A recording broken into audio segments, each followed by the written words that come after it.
রাজধানীতে এক অনুষ্ঠানে ভূমিমন্ত্রী মিজানুর রহমান মিনু বলেছেন, মাঠ পর্যায়ের কর্মকর্তাদের জনগণের প্রত্যাশা পূরণে আন্তরিকভাবে কাজ করতে হবে। তিনি দ্রুত ভূমি সমস্যার আইনি সমাধান এবং সেবায় স্বচ্ছতা নিশ্চিত করার নির্দেশনা দেন। পাশাপাশি কর্মকর্তাদের প্রশিক্ষণের মাধ্যমে দক্ষতা বাড়ানোর ওপর গুরুত্ব আরোপ করেন।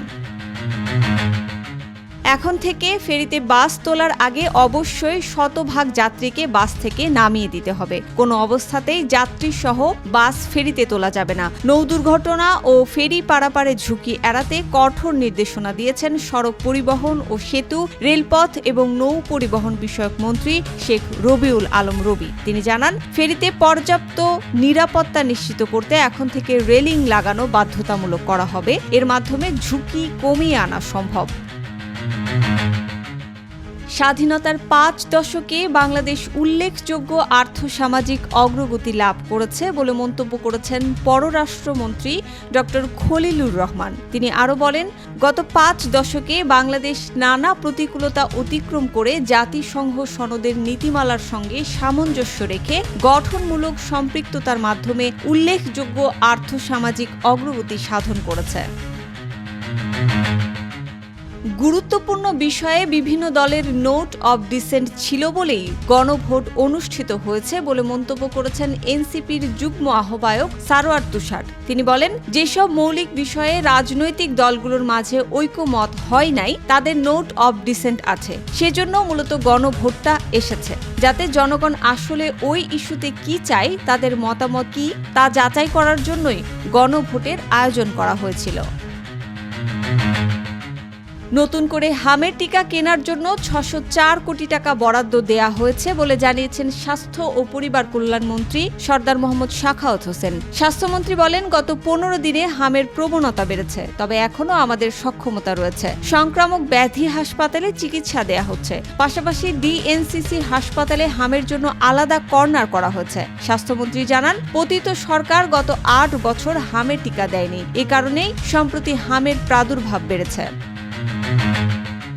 সড়ক পরিবহন খাতে শৃঙ্খলা ফেরাতে দেশের সব পাবলিক ও বাণিজ্যিক পরিবহনে জিপিএস সিস্টেম চালুর নীতিগত সিদ্ধান্ত নিয়েছে সরকার। মন্ত্রী বলেন, জিপিএস প্রযুক্তি চালু হলে যানবাহনের গতি, অবস্থা এবং ট্রাফিক আইন মানা হচ্ছে কিনা সবকিছুই সহজে মনিটর করা যাবে। এছাড়া মাঝপথে যাত্রী ওঠানো, অতিরিক্ত ভাড়া আদায় সহ বিভিন্ন অনিয়মও নিয়ন্ত্রণে আনা সম্ভব।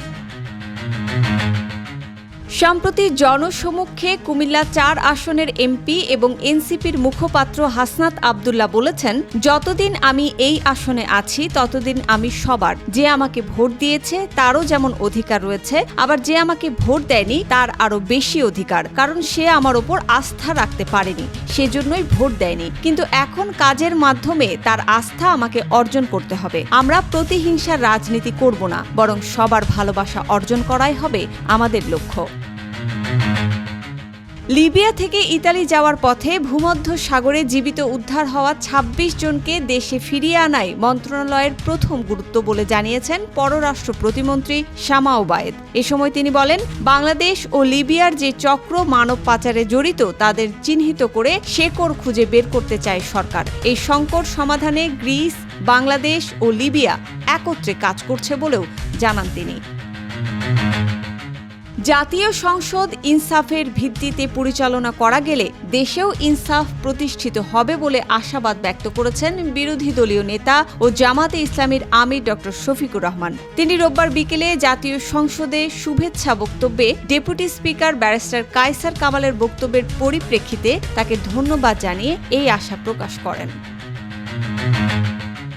পশ্চিমবঙ্গের বিজেপি সভাপতি শ্রমিক ভট্টাচার্য বাংলাদেশের খুলনা ও যশোর অঞ্চলকে ভারতের পশ্চিমবঙ্গের সঙ্গে যুক্ত করার যে উস্কানিমূলক বক্তব্য দিয়েছেন তাতে গভীর উদ্বেগ প্রকাশ করেছেন বাংলাদেশ জামাতে ইসলামীর সেক্রেটারি জেনারেল ও সাবেক এমপি মিয়া গোলাম পারওয়ার। তিনি বলেন, এই ধরনের উগ্র ও অগ্রহণযোগ্য মন্তব্যে আমরা গভীর উদ্বেগ প্রকাশ করছি ও তীব্র নিন্দা জানাচ্ছি।